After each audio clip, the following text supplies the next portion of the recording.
Setelah dilarang, Presiden Prabowo membolehkan lagi pengecer jual LPG subsidi 3 kg. Kenapa aturan cepat berubah dan membingungkan masyarakat? Kita bahas lengkapnya bersama tenaga ahli kantor komunikasi kepresidenan Prita Laura dan pengecer gas LPG Risnawati. Selamat malam Mbak Prita juga Bu Risna. Ya, selamat malam Friska, selamat malam Bu Lisna. Selamat malam, saya ke Mbak Prita dulu. Ini aturan membeli LPG terkait distribusi LPG sempat membuat warga bingung, antrenya sempat panjang, bahkan mengancam kelangsungan usaha pedagang kecil saat ini diterapkan 1 Februari lalu. Yang diprotes publik adalah kenapa tidak difikirkan dahulu dampaknya sebelum aturan itu diketok palu. Ya, pertama-tama Friska izinkan saya atas nama pemerintah mengucapkan mohon maaf sekali begitu atas segala ketidaknyamanan dari masyarakat yang sudah bersusah payah begitu ya, antrian panjang, kami tahu betapa merepotkan, kemudian juga dari dampak implementasi kebijakan ini, kemudian juga sudah ada yang menjadi korban. Kami minta maaf sekali dengan hal-hal tersebut. Nah, kami ingin menjelaskan di sini bahwa kebijakan tidak berubah, Friska. Kebijakan untuk menata memastikan tata kelola ini tidak terjadi kebocoran-kebocoran, tata kelola tepat sasaran, subsidi maksud saya tepat sasaran tidak berubah. Yang dilakukan penyesuaian adalah pada implementasinya. Implementasi kemudian pemerintah mendengarkan apa yang disampaikan masyarakat, apa yang disampaikan masyarakat melalui media sosial, melalui media langsung di lapangan, pemerintah mendengar dan kemudian melihat dan juga merasakan. Inilah yang kemudian bagaimana implementasinya kemudian disesuaikan. Beberapa penyesuaian sudah dilakukan, tadi kita sudah melihat kemudahan-kemudahan dilakukan, termasuk juga bagaimana para pengecer ini kemudian langsung seluruhnya dinaikkan statusnya menjadi subpangkalan. Jumlahnya ada 375.000 langsung yang dinaikkan statusnya menjadi subpangkalan.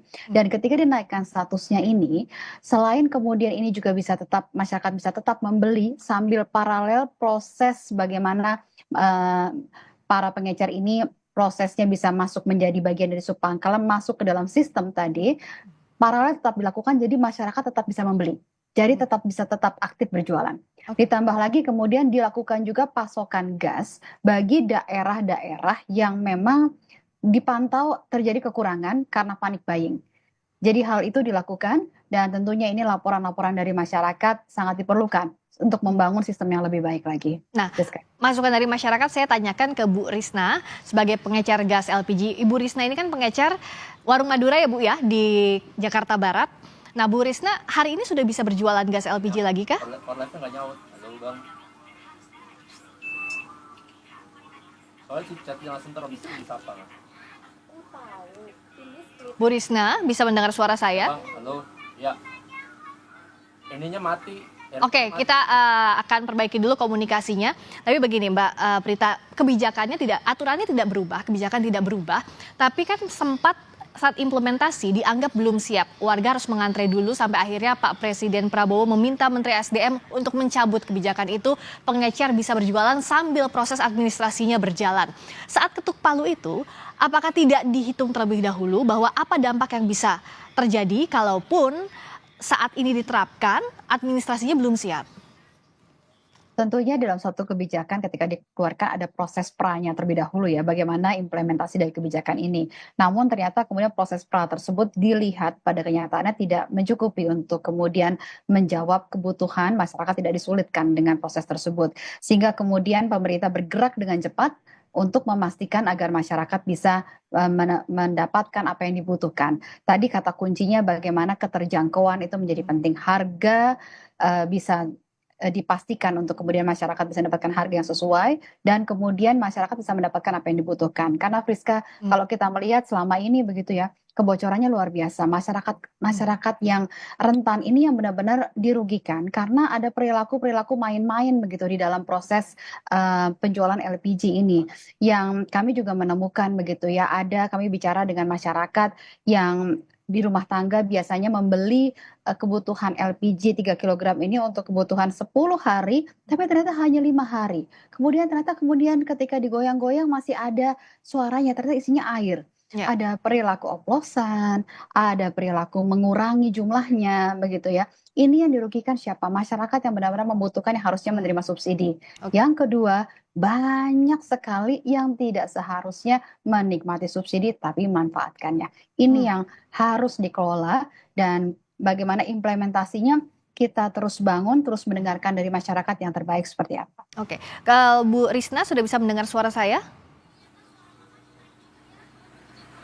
Ya, bisa. Bu Risna ini kan pengecer LPG 3 kg salah satunya di Warung Madura punya Ibu ya di Jakarta Barat. Nah, Bu Risna kalau hari ini sudah bisa berjualan lagi belum untuk gas melon LPG 3 kg? Nggak ada, nggak jual sama sekali. Masih belum ada pengiriman.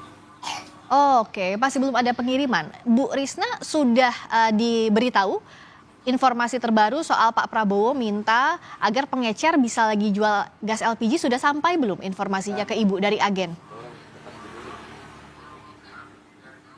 Belum ada.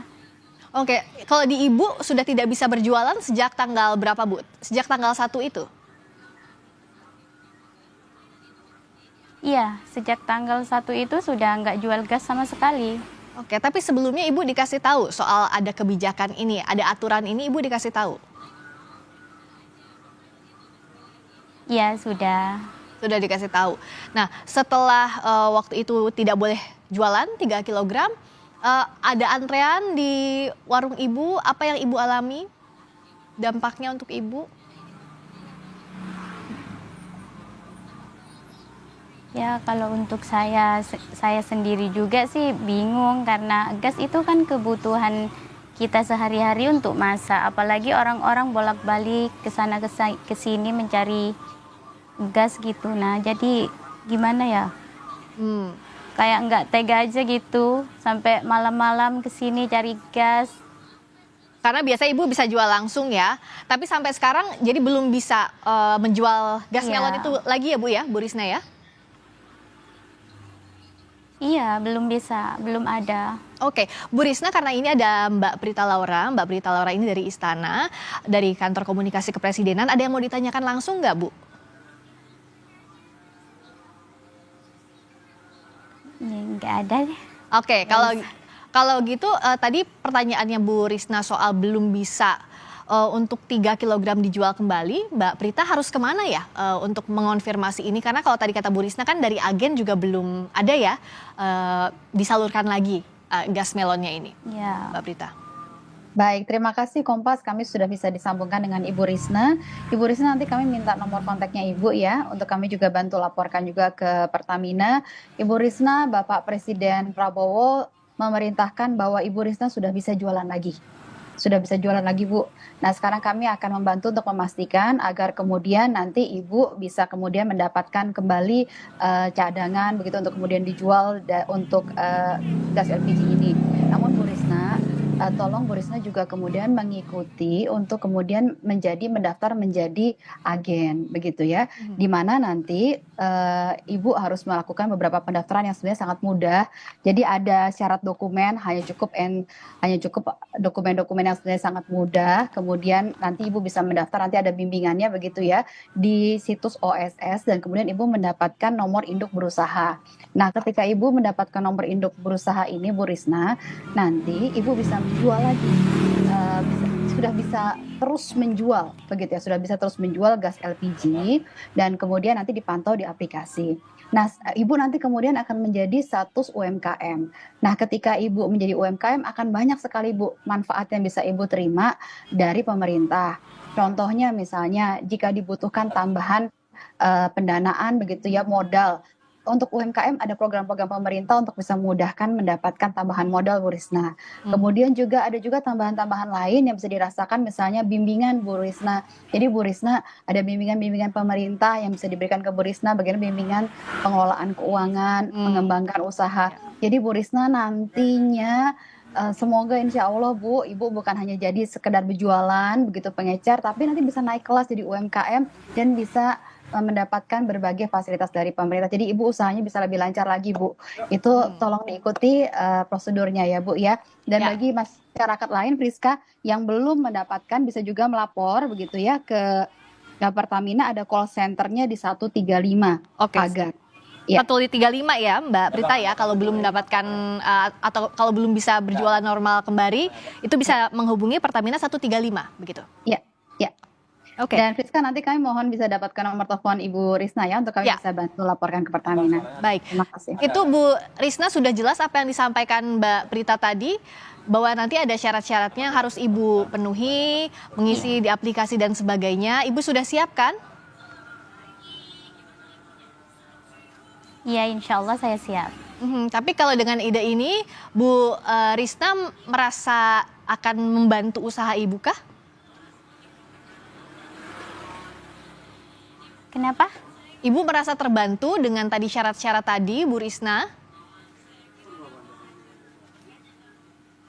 Ya, kalau menurut saya sih agak terlalu ribet juga ya. Kepengennya sih seperti yang kemarin kita itu nerima langsung dari agennya gitu, nganterin ke sini. Kalau kan kita harus ke sana kayaknya ribet gitu. Oke, mungkin Bu Risna bisa sampaikan langsung ke Mbak Prita sebelumnya seperti apa dan kenapa Mbak Risna tadi menganggapnya ini lebih ribet dibandingkan sebelumnya. Silakan.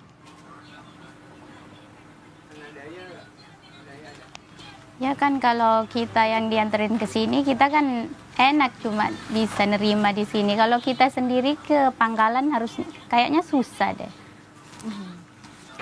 Jadi kalau untuk didaftarkan melalui aplikasi, Bu Risna menganggap itu lebih sulit atau seperti apa?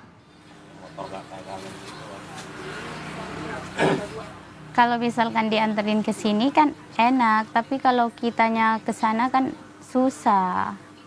Nah, mungkin bisa dijelaskan oleh Mbak Prita, apakah pengecer ini harus mengambil ke agen atau nanti mekanismenya seperti biasa akan diantarkan ke para pengecer? Ya, kalau untuk terkait teknis bagaimana implementasi di lapangan, karena tentunya berbeda-beda begitu ya implementasi di lapangannya, apakah diantar kemudian diambil, nanti kemudian akan dijelaskan oleh Pertamina bagaimana mekanismenya, Bu Risna ya. Namun yang jelas sebenarnya prosesnya masih sama, namun Ibu melalui prosedur untuk kemudian terdaftar untuk menjadi subpangkalan, Bu. Ketika Ibu melakukan prosedur menjadi subpangkalan, maka kemudian Ibu bisa terus berjualan. Ini yang paling penting, Bu. Jadi Ibu bisa terus jualan tabung LPG 3 kg. Kenapa hal ini memang perlu dilakukan? Mohon maaf Ibu, memang agak repot sedikit di awal, Bu. Di awal karena harus kemudian mendaftarkan dalam bentuk dokumen, memasukkan dokumen ke aplikasi, ke OSS ya, yang kemudian itu juga akan dibimbing, dan itu mudah sekali sekarang ya ketika UMKM mendaftar di OSS, ini hanya butuh beberapa jam saja untuk kemudian nanti bisa mendapatkan nomor induk berusaha. Jadi sedapat mungkin pesan Presiden adalah bagaimana kita memudahkan layanan publik ini, memudahkan publik untuk kemudian mengakses layanan pemerintah, tidak memberatkan. Jadi semoga ini bagi Bu Risna juga tadi hanya di awal saja untuk berbagai prosesnya, untuk mendaftarkan. Namun setelah itu Bu, manfaatnya banyak sekali Bu. Ibu bisa terus berjualan tabung LPG 3 kg, dan kemudian Ibu juga bisa mendapatkan manfaat-manfaat lain jika menjadi UMKM Ibu. Oke. Ya dah. Nah, Bu Risna ini di mana Ibu Risna tepatnya di Jakarta Baratnya? Boleh diberitahukan? Oh, tampaknya ada kendala sedikit. Dulu kita perbaiki kembali komunikasi dengan Mbak Risna. Tapi kan Mbak Prita tadi saya menangkap apa yang disampaikan Bu Risna, tapi juga menangkap apa yang maksud disampaikan Mbak Prita bahwa agar semua sub pengecer ini bisa terdata, jadi harganya bisa dikontrol, juga distribusi bisa terkontrol dengan baik. Nah, tapi untuk secara teknis seperti ini, karena jumlah pengecer kan banyak sekali. Bagaimana agar pemerintah dan para pihak terkait bisa membantu prosesnya agar tadi yang Bu Risna katakan kok kayak ribet di awal ini bisa diatasi?